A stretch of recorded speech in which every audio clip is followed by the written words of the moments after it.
Illusory thinking. Xiefeng. Imagine yourself in the middle of a vast desert. The sky is a dull gray, and there are no reference points in sight, no compass, no GPS, nothing to guide you. Do you think you can find your way out? You cannot.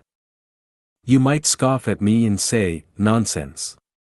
As long as I keep walking forward, step by step with determination, I will surely make my way out." Yes, theoretically and logically speaking, you should be able to escape the desert.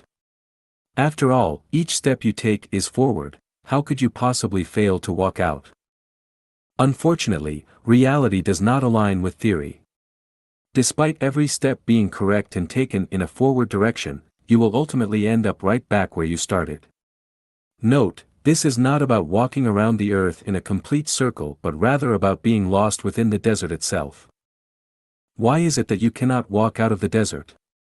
From a scientific perspective, if one of your feet is even slightly larger than the other, or if one leg is just a little longer than the other, the tiny discrepancies over millions of steps will accumulate, leading to a huge deviation in your final destination. Though you feel as if you are walking in a straight line, you are actually moving along a curve. Eventually, you will return to your starting point. Science offers a valid explanation, yet it remains a theoretical deduction and logical reasoning. It is not the true cause.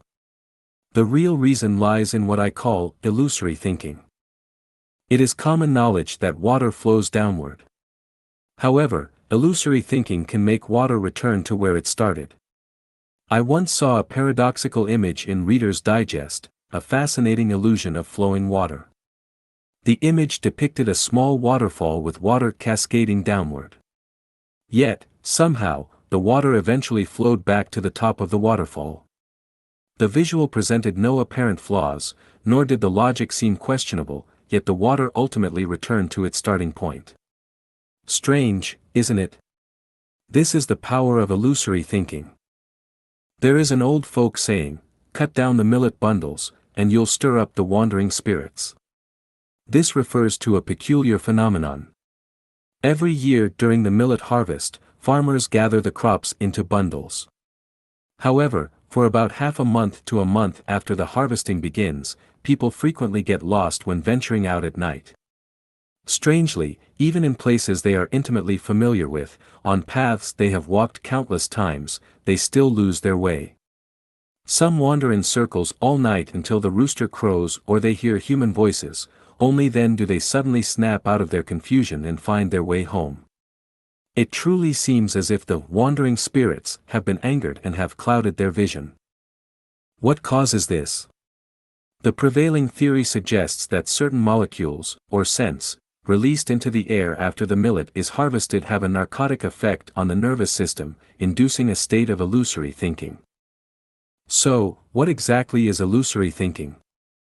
Answer: illusory thinking occurs when the nervous system is numbed by a certain substance or non-material, creating illusions and hallucinations that lead to a distorted perception of reality. This altered state of mind is what we call illusory thinking. Once someone falls into illusory thinking, an outside observer might see them as trapped in an illusion, but from their own perspective, they feel intelligent and rational.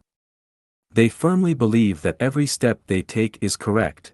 Whether analyzed theoretically or deduced logically, there appears to be no issue.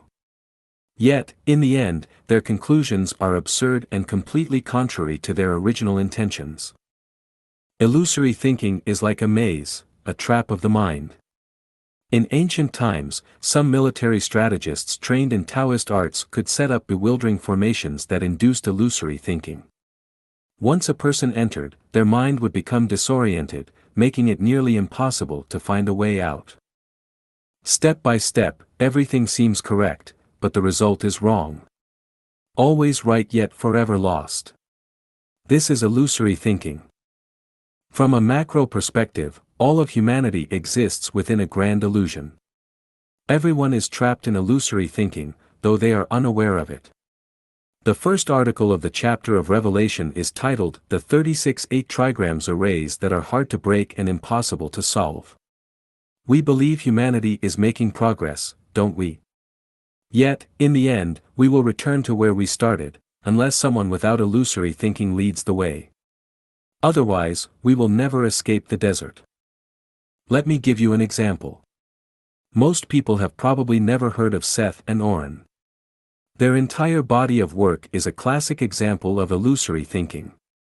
In the 1960s, a New Age philosophy emerged in the United States, with Seth's teachings at its core. In China, this philosophy is represented by the New Age Forum. Recently, an article titled Beyond Time and Space, The Eternal Soul, was published on the Lifechanyuan website, exemplifying this ideology. If you carefully study the works of Seth, Oren, and the New Age Forum, you will initially be struck by their profound insights and transcendent thinking. Their words seem like divine revelations rather than human thoughts. Every sentence appears to carry deep wisdom, surpassing even Einstein's theory of relativity in complexity. Readers often first feel an overwhelming sense of humility, as if they are insignificant before such grandeur. But as they delve deeper, they begin to experience a sense of intellectual superiority, as though they are enlightened beings standing above the masses. They feel as if everyone else is drunk, while they alone are sober. However, if they continue further, confusion sets in. It is like Tang Seng entering the spider cave, trapped in an endless web. Every sentence sounds logical and correct, yet there is no way out, no clear direction. They speak of transcending time and space, of the eternal soul, but after transcending, where does one go? What is the purpose of eternal existence? No matter how much one studies, they always return to the starting point. Those who are mesmerized by the illusory thinking of Seth and Oren believe they possess ultimate clarity. They are eager to step into the New Age, yet they are completely unsure of what this New Age entails. They charge forward with blind faith. If I were to shout at them, "Wake up! You're drunk," would they listen? Chairman Mao once said, "With the crow of the rooster, the world awakens." This statement was not directed at people but at the formless, intelligent non-material structures that induce illusory thinking. It meant, I have arrived. I am now in charge. You must all retreat, go back to where you came from. This land is mine now, and I will not tolerate your mischief any longer. Soon after, the Smash Superstition, Liberate Thought movement and the Sweep Away All Monsters and Demons campaign were launched. As a result, ghost possessions, spirit dances, fortune-telling, exorcisms and rituals for the dead, ritualistic ceremonies in weddings and funerals, secret societies, Taoist sects, along with prostitution, opium, and gambling, nearly disappeared from China. Indeed, with the crow of the rooster, the world awakens, just as someone lost in circles snaps back to reality at the sound of a rooster's crow. Illusory thinking harms both oneself and others. Once trapped, even 18 oxen cannot pull a person back. This is especially dangerous when intellectuals, government officials, celebrities, financial moguls, and so-called spiritual masters fall into this mindset. Their every word and action influence countless others. Illusory thinking is alluring, even dazzling. It surpasses material, image, and associative thinking because it taps into non-material energy. Even the greatest scientists struggle to refute it logically or theoretically. The solution requires wisdom far beyond ordinary intelligence. Only a higher level of consciousness can dissolve the fog of illusion and guide people back to reality. Some prophets can predict the future, yet they remain baffled by the reasoning behind their visions. Some shamans and sorcerers can exorcise evil spirits, but they have no understanding of the cause.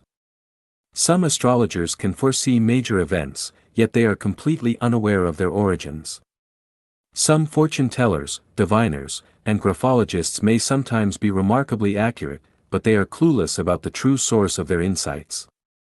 I do not intend to criticize these masters, but if they could uncover the underlying principles behind their abilities, it would be an immeasurable virtue. Illusory thinking has an undeniable allure, it can be utterly mesmerizing. There is no harm in occasionally venturing into its depths, so long as one returns in time. It is like encountering a breathtakingly beautiful woman, one who possesses infinite charm and irresistible grace. Engaging in a brief, appropriate interaction with her is not a problem. But be warned, this exquisitely alluring, delicate, and radiant beauty, dazzling like the fabled enchantresses of old, may in truth be a bousy, a dodgy, or a ghostly temptress in disguise.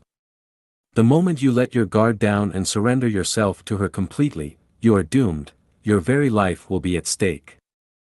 Every argument may seem flawless, yet the conclusion is wrong.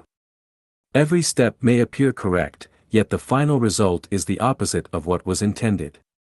You may believe you are always right, but in the end, you will only return to where you began.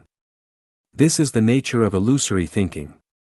In such moments, ask yourself, is there a flaw in the path I am walking?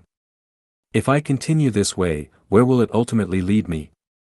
From time to time, seek guidance from Jesus, the Buddha, Muhammad, or Lao Tzu, and you will not go astray.